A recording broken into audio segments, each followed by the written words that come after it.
Hi everybody, my name is Mackenzie Moore and I'm here to talk to you guys about the history of volleyball.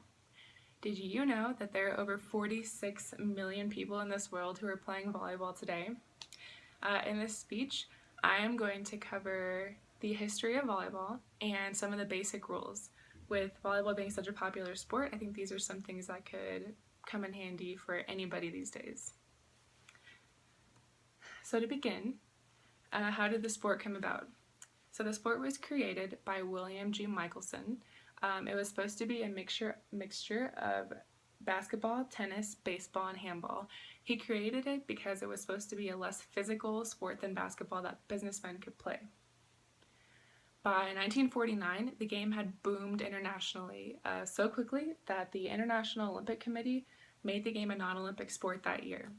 That same year, it became a men's world championship sport, and 3 years later it became a women's world championship sport, which is interesting because these days in college and everything it's mostly a women's sport, but back then it was only a men's sport at first.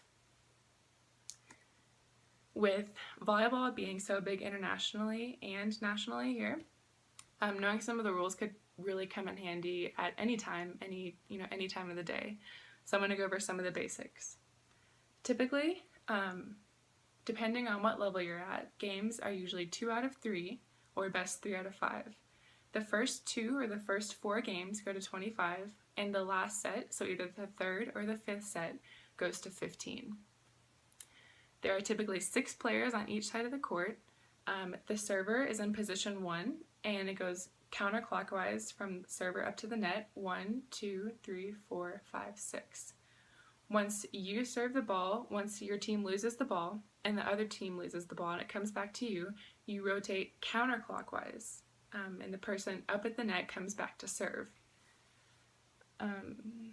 So each team gets 3 touches unless there is a block touch. If the block up at the net touches the ball, then you get 3 more touches behind you to get it back over the net. If you use more than 3 touches, then the other team automatically gets the point, and same for the other team for you. So those are some of the basic rules for volleyball. Knowing those rules will get you a pretty long ways competitively and will be impressive to your teammates and your other friends. With volleyball being such a fast-growing sport and widely liked by so many people, I think the information that I gave you today will really come in handy and can provide a lot of assistance to you. From college athletics to international professionals to beach volleyball, it's a sport played around the world and it's continuing to boom even more than it was back then. So with the information that I gave you today, I hope that you enjoy the sport and try it out because I promise you it's fun. Thank you for listening and have a great day.